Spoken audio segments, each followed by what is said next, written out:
everybody. Today we're going to talk about, first we're going to mention this, that Pierre Polivier says nobody knows what he's talking about, and that's the point about Mark Carney. But yeah, neither does Pierre, so I wouldn't recommend listening to either. They're basically only appealing to the gerontocrats and 90-year-olds who still believe voting makes a difference at this point. Because the majority enforces their narrative upon everyone by policing people as if they're the Stasi or something like that. Not from actual knowledge, but because it protects them, their own illusion of safety because they can't think well enough to get out of it.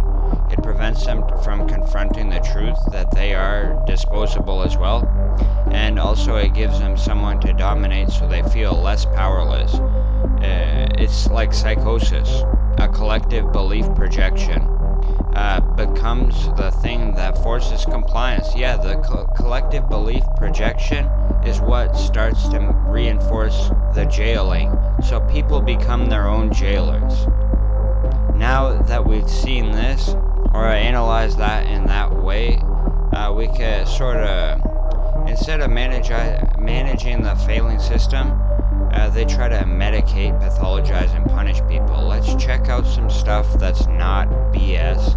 And if you like this video, like the video and comment. I want to hear from you guys. It's key because a rebellion allows the president to take control of the troops who are in town from Illinois and other states, but they can't actually do anything. And that is because the courts keep on blocking President Trump's attempt. Over time, the type of ruling that requires people to have National Guardsmen in their cities will backfire, however, because those in the National Guard who realize they're being used to sort of police people who are just like them, and actually people who are made to have a certain belief about the military, as though sometimes if they're just there to maintain law and order, and not hurting people, even the public doesn't understand that, because the movies that they watch show the military and National Guard as fighting forces and such. So whether Trump called it a bad place and then sent the National Guard to irritate everybody is up for debate. I mean, real smart people who are looking to take control of things which are bad, that's not a good thing. They're not smart in any ethical sense, but they will create the preconditions. Like by saying that Chicago is a war zone, he justified what he did. And in doing so, he created riots.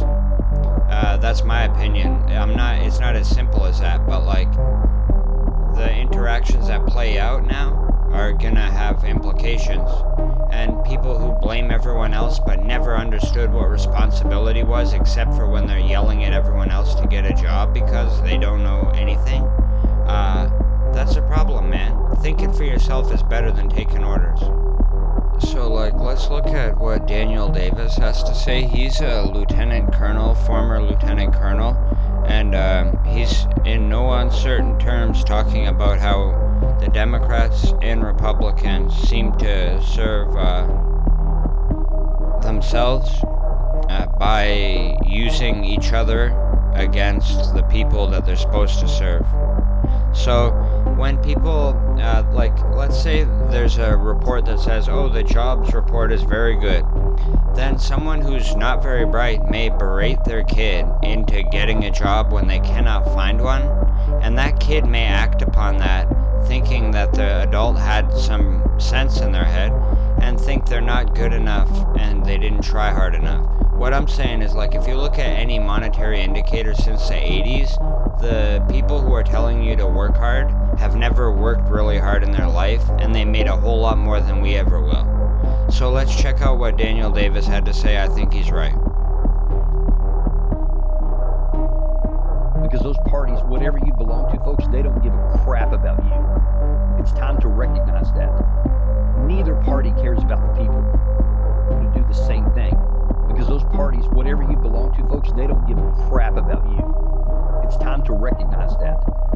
Neither party cares about the people. They only care about themselves and harming the other party. And it's time for us to find good Americans. And there are, thank God, there are plenty of good Americans out there. People who do care about each other, who do care about helping the country, who do want to see government function.